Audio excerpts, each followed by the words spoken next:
I've covered ideological posturing in anime before, but that was in regards to media outlets blatantly misrepresenting a series. You can check out those videos in the description below if you haven't seen them, but this time it's the dubbing company themselves messing with the series in an unnecessary manner. Funimation is one of the leading distributors of anime in North America, so if you're a fan of anything anime related, chances are you may have purchased a product released by Funimation. I have many times, as they have their hands on the rights to some of my favorite series. Now, I've never been big on Funimation from the time they replaced the Ocean-dubbed Dragon Ball Z cast with their own, but to be fair, I have enjoyed some of their dubbing work on other shows. But today's folly goes well beyond voice acting talent. This is about some creative freedoms that Funimation is taking with the dub writing in certain shows.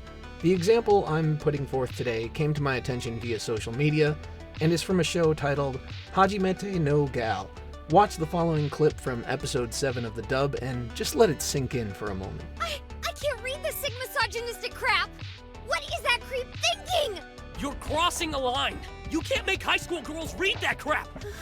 Ah, come on, they're just some light novels. They may be light novels, but they're heavy on the creepy sex stuff! Of course! Where's the fun in forcing these jailbait tricks to read something decent?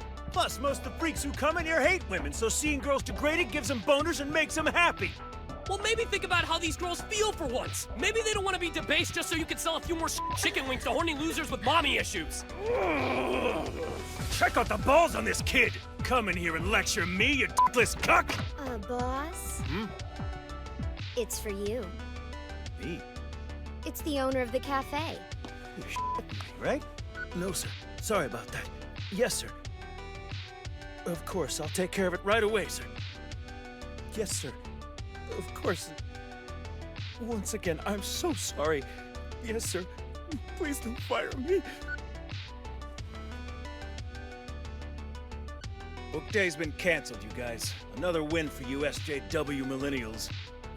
Tell me that's not one of the most cringeworthy instances of dubbing you've ever heard. The script is very clearly not following the original Japanese version, and is a terrible example of pushing politics into a work where it has no place. Here's a transcript of the original Japanese version for comparison. As you can see, it takes the initial idea of the main character trying to protect the girls from feeling humiliated, and turns it into a full-on ideological rant about respecting women, complete with a ham-fisted response from a caricature of what feminists consider the dreaded misogynists to be.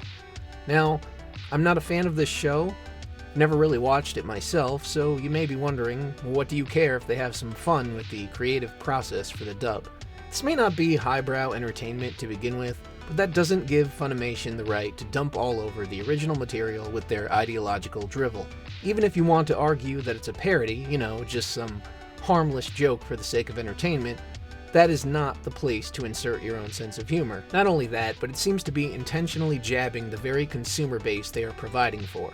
If you spend any time on my channel, you know I'm always in favor of creative freedom, but this is a little different. This is not the writer's original work, and therefore it is not the place for them to run wild with their own ideas, thus erasing the intent of the original script. If you want to write your own series and throw in all of the current societal and ideological references you want, then have a field day, you're free to do that. But when you are blatantly overwriting another author's work with your own narrative, that is completely disrespectful to the creator.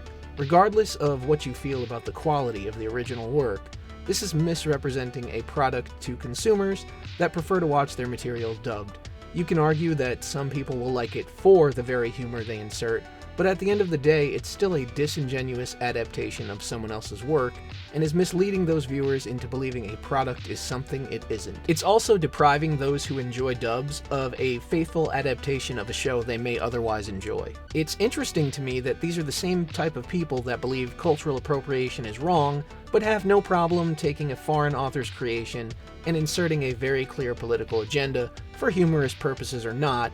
It still comes off as an "it's okay when I do it" scenario because it speaks the right narrative. Many people are unhappy with this and are rightly criticizing a member of the staff on social media. He initially replied to dissenters but has since deleted them in favor of resorting to blocking people who disagree with him and retweeting posts that praise his destructive work in order to stroke his ego and create a false impression of unanimous satisfaction. Having worked in customer service in the past, I have never been a supporter of the customer is always right line of thought. However, this new extreme where employees for these companies openly crap on their consumers is just as destructive. No, the customer isn't always right, but sometimes they have valid points, and I strongly believe this is one of those instances. Your core consumer base is unhappy with your treatment of a product, and rather than taking that into account, you are closing yourself off in an echo chamber where people blindly praise you for this unprofessional work. Some people have argued this is just a silly show, so it isn't worth defending. I would argue that it's more important to argue against this type of treatment now. If you stay quiet, it's only a matter of time before this slips into more serious works, because the company will inevitably take it as acceptance and begin to push the envelope even further. Accurate depictions of a creator's vision are extremely important. These works are the only reason Funimation exists. Without the creativity of foreign authors, none of these people would have jobs in this industry. Rather than being grateful for that and respecting the integrity of the product, they are abusing their place in the industry, and that should not go without consequence. If anime distributors don't want consumers to pirate their shows, they should respect the desires of their customers and put forth a product that is an accurate representation of the original material. If they cannot do that, then they aren't doing the job they set out to do in the first place and don't deserve support. Your personal politics do not have any place within foreign media that you didn't create. This isn't the first time they've been caught doing this in recent times, and it will not be the last as long as they believe it's okay to continue. The idea of dubbing is to translate and localize the original script into the English language while keeping the spirit and tone of the original product. This goes well beyond that by putting a political spin on the original material where there was none. You had one job, Funimation. Do your damn job and do it right.